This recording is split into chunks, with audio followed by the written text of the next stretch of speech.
Bismillahirrahmanirrahim. Assalamualaikum warahmatullahi wabarakatuh. Selamat siang kepada mahasiswa-mahasiswi mata kuliah retorika jurusan Sastra Indonesia, Fakultas Bahasa dan Sastra Universitas Nasional Jakarta. Baik, terima kasih untuk kesempatan kali ini. Saya akan sedikit mengulang mengenai retorika, yaitu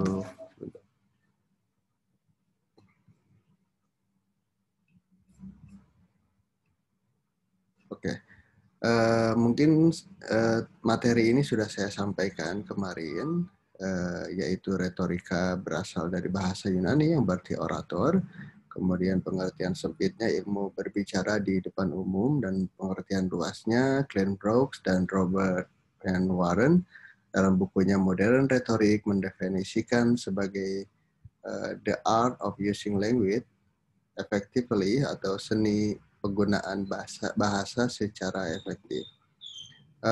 Kemudian saya sudah meringkas dari berbagai buku apa sih sebetulnya retorika itu secara keseluruhan, yaitu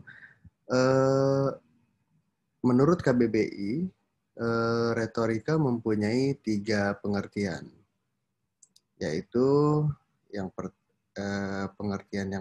yaitu 3 pengertian. Yang pertama itu adalah keterampilan berbahasa secara efektif. Kemudian studi tentang pemakaian bahasa secara efektif dalam karang mengarang. Kemudian seni berpidato yang muluk-muluk dan bombastis. Baik, yang pertama keterampilan berbahasa secara efektif, dan yang kedua tentang studi tentang pemakaian bahasa secara efektif dalam karang mengarang. Itu akan saya jelaskan dalam sebuah pengalaman saya. Kebetulan ketika saya berada di Turki, waktu itu saya melanjutkan program doktor saya di Turki. Saya ditanya oleh beberapa teman saya yang tergabung dalam Erasmus Life Share itu, jadi perkumpulan mahasiswa asing, terutama mahasiswa Eropa waktu itu. Bahasa Indonesia itu hanya bahasa Indonesia di Indonesia. Saya bilang bahasa Indonesia itu adalah bahasa negara saya, tetapi bahasa ibu saya adalah bahasa Sunda.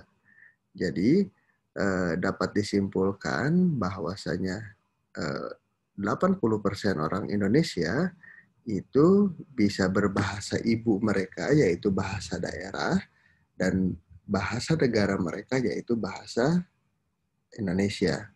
Nah, kebetulan saya pribadi dulu ketika berada di boarding school, saya diharuskan berbicara bahasa Inggris dan bahasa Arab.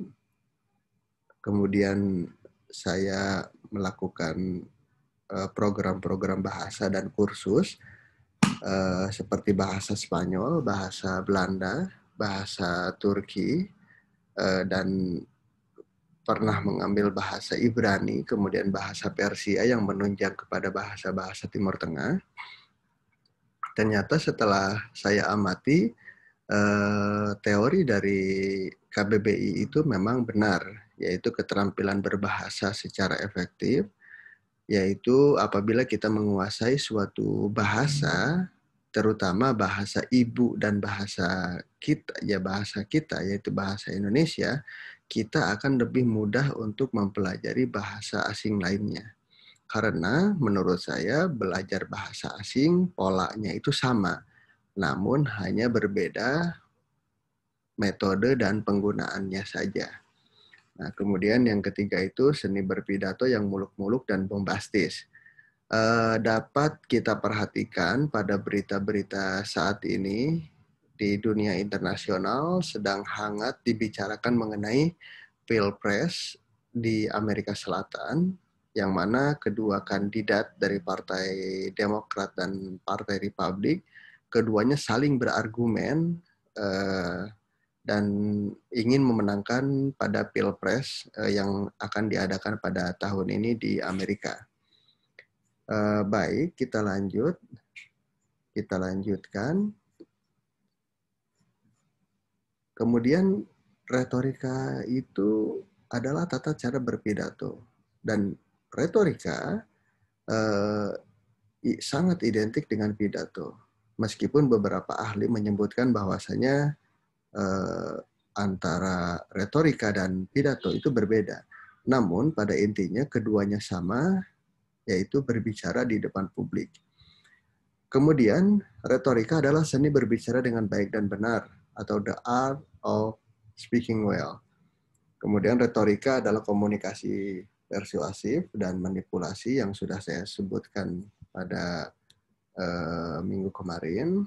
Nah, kemudian juga definisi retorika tentang seni berkomunikasi secara lisan yang dilakukan kepada sejumlah orang secara langsung bertatap muka. Mungkin teori ini sudah ada sebelum pandemi yang saat ini beredar, karena saat ini langsung bertatap muka itu bisa dilakukan dengan teknologi yang cukup mutakhir, seperti saat ini kuliah kita menggunakan Zoom dan beberapa aplikasi lainnya. Nah, kemudian beberapa contohnya adalah penyampaian orator sebelum pemilu, contoh dakwah, tokoh agama, dan lain sebagainya. Perlu saya garis bawahi bahwasanya kemampuan seseorang dalam berorasi, dalam berpidato, dalam berbicara di depan publik itu sangat berkenaan dengan karakter yang individu punya. Contoh, Barack Obama, mantan Presiden Amerika Serikat, bisa melakukan orasi di depan masyarakat Amerika di berbagai bagian negara, di 55 negara, itu dengan kelihayan bagaimana Barack Obama bersahabat dengan masyarakat. Oleh karena itu masyarakat sampai tersentuh dan berpikir bahwasanya ketika Barack Obama menjadi presiden, ya statusnya dia hanya masyarakat biasa, namun dia presiden Amerika juga. Jadi membuat sebuah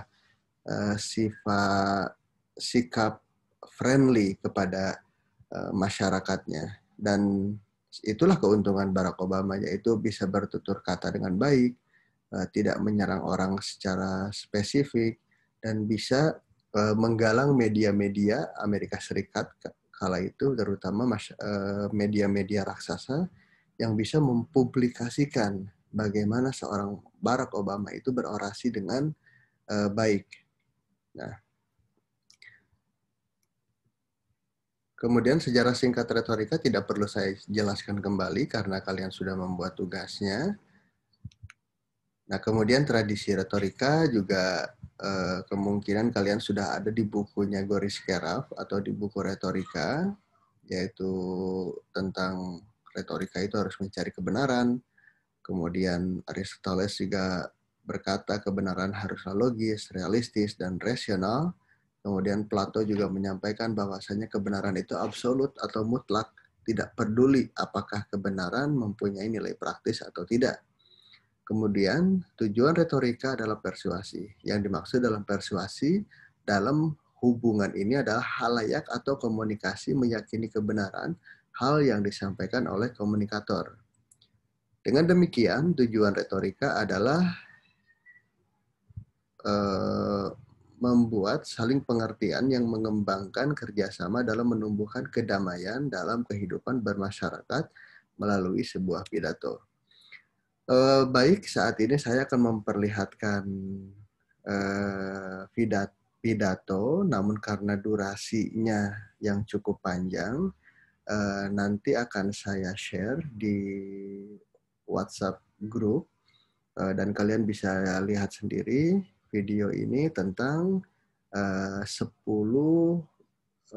orator yang bisa mengubah keputusan politik dunia dan lain sebagainya. Nah, kemudian yang tidak akan kita lupakan yaitu funding father kita, yaitu Bapak Insinyur Soekarno sebagai Presiden pertama Republik Indonesia juga sering menggemparkan dunia dengan beberapa contoh pidatonya yang lugas, tegas, dan sangat jelas. Dengan kemampuan berbahasa tadi, sering kita temui bahwasanya Soekarno itu ketika diwawancarai oleh media-media asing, selalu membuat penerjemahan yang sangat mudah dan membuat orang itu langsung mengerti bahwa poinnya itu adalah seperti ini. Baik, kita dengarkan. Mungkin kalian juga sudah ada yang pernah lihat di YouTube dan akan saya share juga. Namun sedikit kita dengarkan mengenai pidato Soekarno di PBB saat itu tahun 1955 kalau tidak salah. Baik. Immediately we had proclaimed our independence in August 45. We attached as preamble to our constitution the Pancasila. Panca means 5, Sila means principle. The Pancasila, the 5 guiding principles of our national life. Perhaps you know already what our Pancasila is. It gives us the 5. Oke. Dapat kita perhatikan dari kemampuan Insinyur Soekarno dalam berbahasa Inggris, yaitu seperti saya tadi telah sebutkan, bahwasanya membuat simpel sebuah penerjemahan bahasa. Nah, oleh karena itu mungkin KBBI mendefinisikan retorika sebagai kemampuan berbahasa. Karena berbahasa Inggris yang Soekarno gunakan itu sangat formal, tetapi bisa menyentuh semua kalangan yang ada di forum tersebut. Baik. Principles of our state. These are: first, believe in God.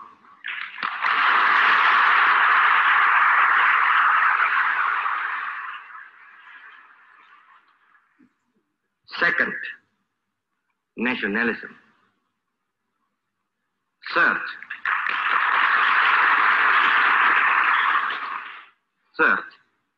humanity.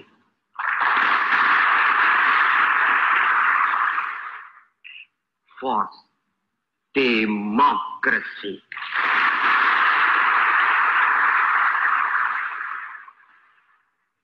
Fifth, social justice.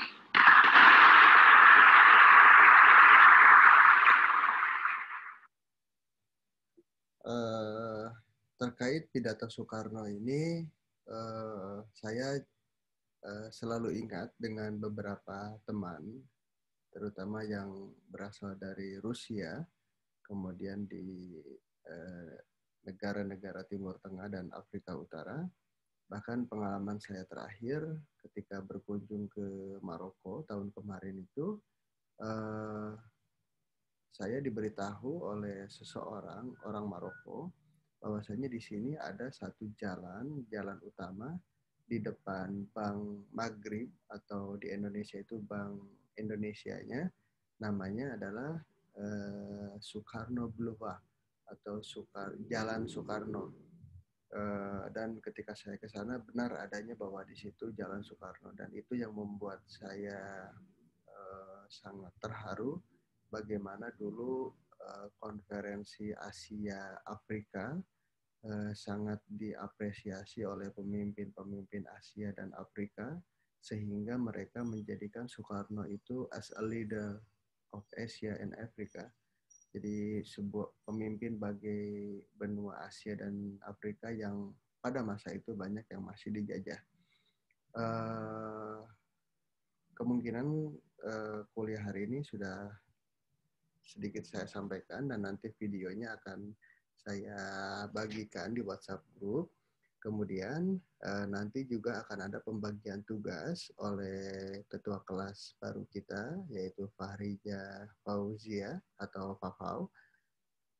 Nanti akan dibagikan tugas dengan mencantumkan video dengan materi yang akan saya materinya akan saya tentukan sendiri. Baik, terima kasih untuk perkuliahan hari ini. Tetap semangat meskipun di masa pandemi kalian kuliah online, dan intinya mata kuliah retorika itu adalah kalian akan lulus dan mudah-mudahan nanti kalian bisa menjadi orator-orator handal yang bisa diandalkan oleh perusahaan kalian, tempat kerja kalian, bahkan Indonesia. Baik, terima kasih. Assalamualaikum warahmatullahi wabarakatuh.